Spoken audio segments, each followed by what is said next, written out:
Northwest Now is supported, in part, by viewers like you. Thank you. There's a reason they call Seattle the Jet City, and that reason is Boeing, builder of the bombers that won World War II and the Cold War, and the first American commercial jet, and employer to hundreds of thousands of people, providing for families, educations, and a vibrant community. But Boeing is in deep trouble, and has been for a while. Yes, the company is probably too big to fail, and there will be a turnaround. But at what cost? In lives, confidence, and market share? Tonight, two of the top analysts watching Boeing, Scott Hamilton with Liam.net and Foundation for Aviation Safety Executive Director Ed Pearson, and our Steve Kiggins with more on the story of this region's most important corporate citizen. Boeing is the discussion tonight on Northwest Now.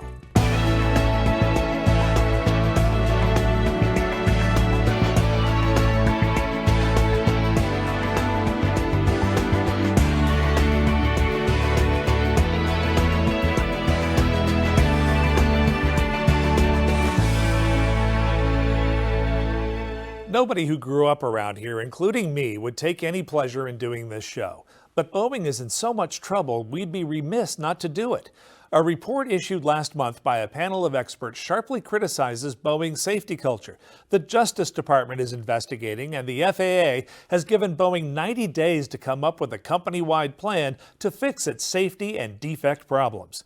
This follows the 737 MAX program chief getting blown out in February, but the recent blowout of a window plug on a 737 MAX 9 was the very last straw, and a very lucky break in that nobody died. Otherwise, Saturday Night Live would not have been able to absolutely roast Boeing or its collateral victim, Alaska Airlines. Everyone stopping by my cubicle all want to know about that little boy whose shirt got sucked out the plane.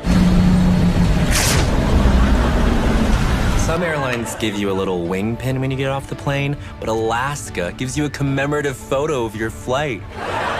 For more on this story, Northwest Now's Steve Kiggins. There's now intensified regulatory scrutiny across production and quality control across the entire 737 MAX program.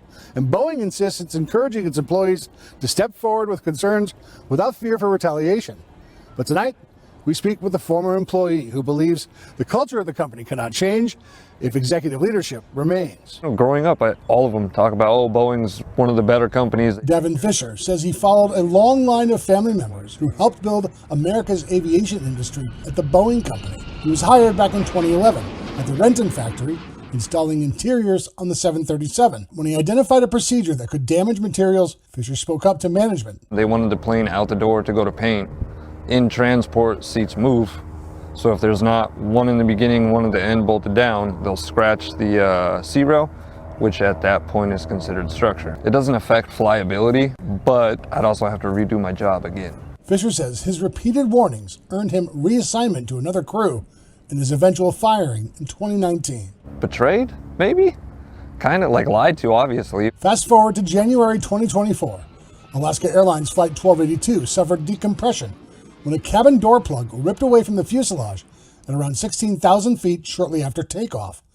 A preliminary NTSB report reveals 4 bolts that secure the door plug were missing. A March Senate committee hearing with the head of the NTSB shed light on the agency's investigation and the culture at Boeing. The expert review panel found that Boeing employees are still afraid to speak up. There is a way for employees to speak directly to the FAA. Is there a way for people to speak directly to NTSB to aid in this investigation? Yes, in fact, I received a whistleblower report myself. During a fourth quarter 2023 earnings call to shareholders, Boeing CEO David Calhoun insisted employees should speak out. Use your voice.